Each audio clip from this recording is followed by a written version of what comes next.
Beauty by Anna Sewell. Read by Anne-Lise Kadri. Chapter 19. Only Ignorance. I do not know how long I was ill. Mr. Bond, the horse doctor, came every day. One day he bled me, and John held a pail for the blood. I felt very faint after it and thought I should die. I believe they all thought so too. Ginger and Merrylegs had been moved into the other stable so that I might be quiet, for the fever made me very quick of hearing. Any little noise seemed quite loud, and I could tell everyone's footsteps going to and from the house. I knew all that was going on. One night John had to give me a draught. Thomas Green came in to help him. After I had taken it and John had made me as comfortable as he could, he said he should stay half an hour to see how the medicine settled. Thomas said he'd stay with him, so they went and sat down on a bench that had been brought into Merryleg's stall and put down the lantern at their feet that I might not be disturbed with the light. For a while both men sat silent, and then Tom Green said in a low voice, "I wish, John, you'd say a bit of a kind word to Joe. The boy is quite broken-hearted. He can't eat his meals, and he can't smile. He says he knows it was all his fault, though he is sure he did the best he knew. And he says, if Beauty dies, no one will ever speak to him again. It goes to my heart to hear him, and I think you might give him just a word. He is not a bad boy." After a short pause, John said slowly, "You must not be too hard upon me, Tom. I know he meant no harm. I never said he did. I know he is not a bad boy, but you see I am sore myself.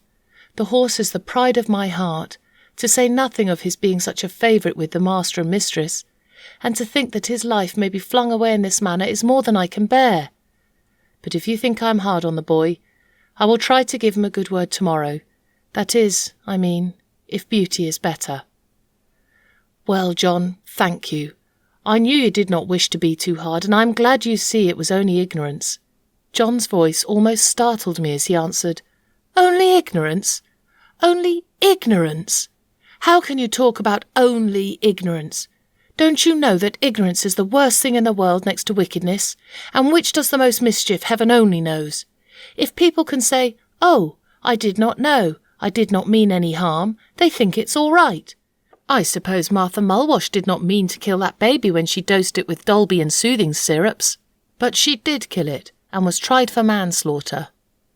"And serve her right too," said Tom. "A woman should not undertake to nurse a tender little child without knowing what is good or what is bad for it." "Bill Starkey," continued John, "did not mean to frighten his brother into fits when he dressed up like a ghost and ran after him in the moonlight, but he did, and that bright, handsome little fellow that might have been the pride of any mother's heart is just no better than an idiot, and never will be if he lives to be 80 years old. You were a good deal cut up yourself, Tom, 2 weeks ago, when those young ladies left your hothouse door open, with a frosty east wind blowing right in. You said it killed a many good of your plants." "A good many," said Tom. "There was not one of the tender cuttings that was not nipped off. I shall have to strike all over again, and the worst of it is that I don't know where to go and get fresh ones.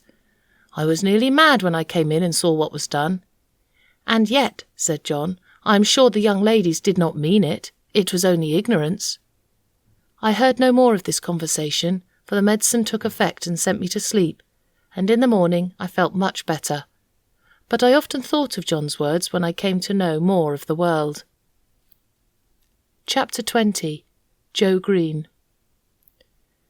Joe Green went on very well. He learned quickly and was so attentive and careful that John began to trust him in many things. But as I have said, he was small for his age, and it was seldom that he was allowed to exercise either Ginger or me.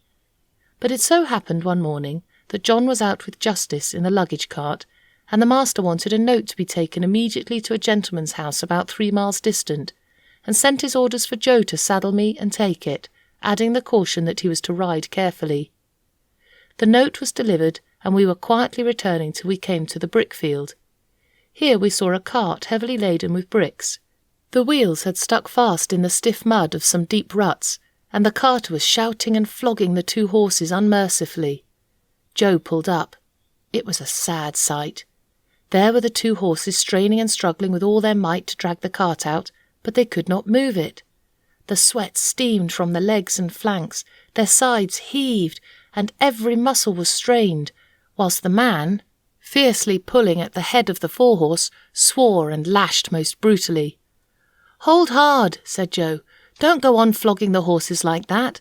The wheels are so stuck they cannot move the cart." The man took no heed but went on lashing. "Stop! Pray stop!" said Joe. "I'll help you to lighten the cart. They can't move it now." "Mind your own business, you impudent young rascal, and I'll mind mine." The man was in a towering passion and the worse for drink, and so he laid on the whip again. Joe turned my head, and the next moment we were going at a round gallop towards the house of the master brickmaker. I cannot say if John would have approved of our pace, but Joe and I were both of one mind, and so angry that we could not go slower. The house stood by the roadside. Joe knocked at the door and shouted, "Hello! Is Mr. Clay at home?" The door was opened and Mr. Clay himself came out. "Hello, young man. You seem in a hurry. Any orders from the squire this morning?" "No, Mr. Clay, but there's a fellow in your brickyard flogging 2 horses to death. I told him to stop and he wouldn't.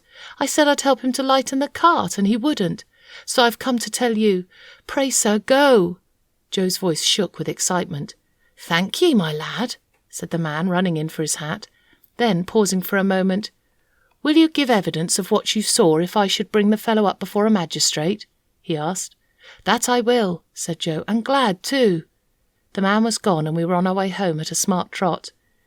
"Why, what's the matter with you, Joe? You look angry all over," said John as the boy flung himself from the saddle. "I am angry all over, I can tell you," said the boy, and then in hurried, exciting words he told all that had happened. Joe was usually such a quiet, gentle little fellow that it was wonderful to see him so roused. "Right, Joe. You did right, my boy, whether the fellow gets a summons or not. Many folks would have ridden by and said 'twas not their business to interfere. Now I say that with cruelty and oppression it is everybody's business to interfere when they see it. You did right, my boy." Joe was quite calm by this time, and proud that John approved of him.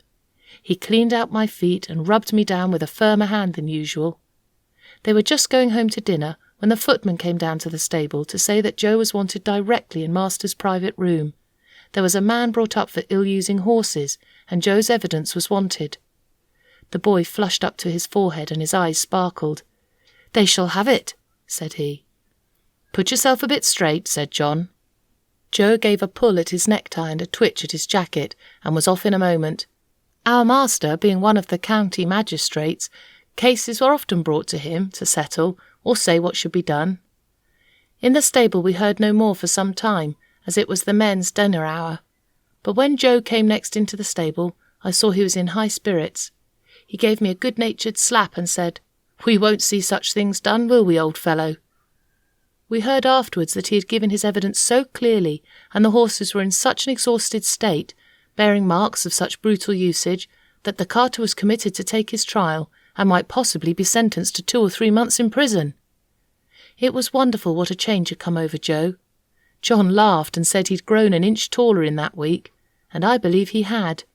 He was just as kind and gentle as before, but there was more purpose and determination in all that he did, as if he had jumped at once from boy into a man.